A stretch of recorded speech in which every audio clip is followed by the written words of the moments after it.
Mr. Minister, thank you so much for your time. And let me start with the question. Could you update us on the current situation in Sudan? Actually, first of all, I'd like to welcome all of you and your team.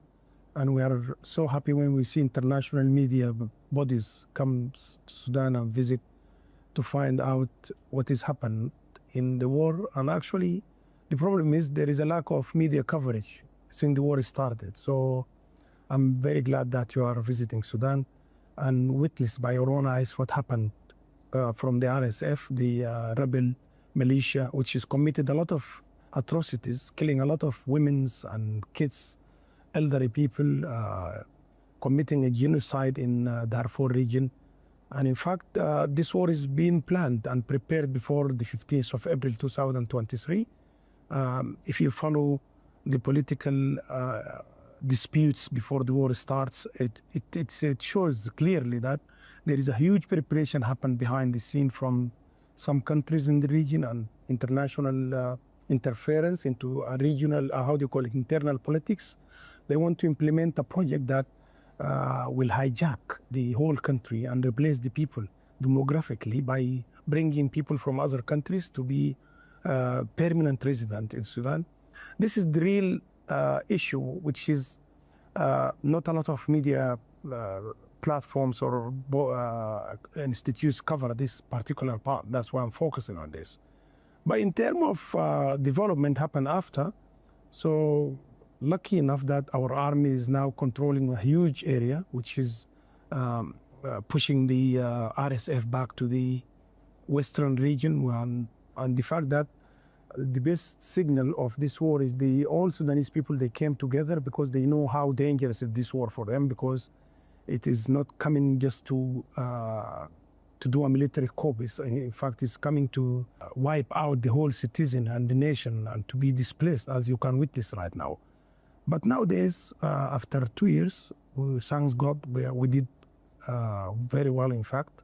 And we are hoping for the international community to realize the fact that this war is very, very dangerous for the region, not only for Sudan, because as you can see, there is a lot of drones involved now, coming from overseas, attacking electricity power supply, water supply.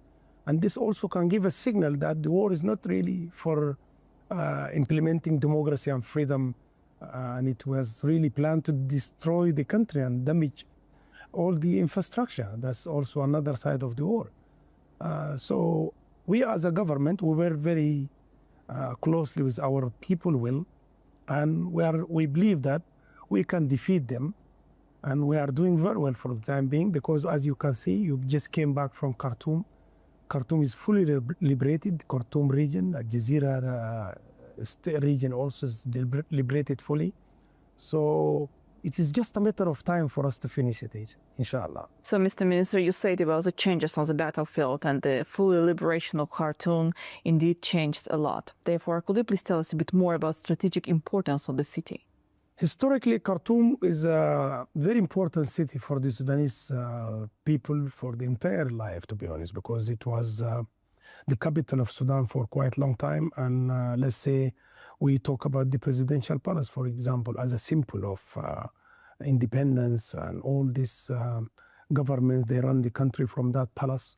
So if you can see in media, when we liberated the palace, we were very happy because it has a symbol for the Sudanese nation. And in fact, Khartoum is the capital of the country. There is the most populated city in Sudan. It's made of 3 different cities, as you have seen. And for us, strategically, Khartoum located in the middle of Sudan. So strategically, in terms of war and the army, it will make the army more capable to reach any region, and actually to manage to run the country smoothly. And when we talk about Khartoum, for us as a government, we already exist there. So many questions come from the media usually. Why are you located in Eastern Sudan? No, we have a mobile government. We located in so different regions. Up north in Khartoum, in Kordofan even we have, and in Kassala area. So we are located in multiple cities because of the need, for the needs of the war. We don't need to be located in one city. That's an answer for an unseen question for all media platforms. But Khartoum is a very important city for the whole case of the war. We visited Khartoum and we could see all of those destructions. The city is completely destroyed. Therefore, how do you see the process of restoration of the cities?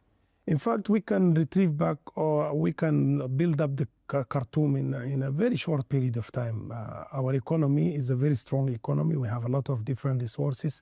Even when you look into the RSF, they used to consume a lot of big budget from the government. Now there is no RSF any longer. So we believe and we are very optimistic that we can do a huge recovery in rebuilding Khartoum back again to normality. And what are your expectations from the international communities, from the countries in the region? We have a very shocking feeling towards the international community because the double standard is always there.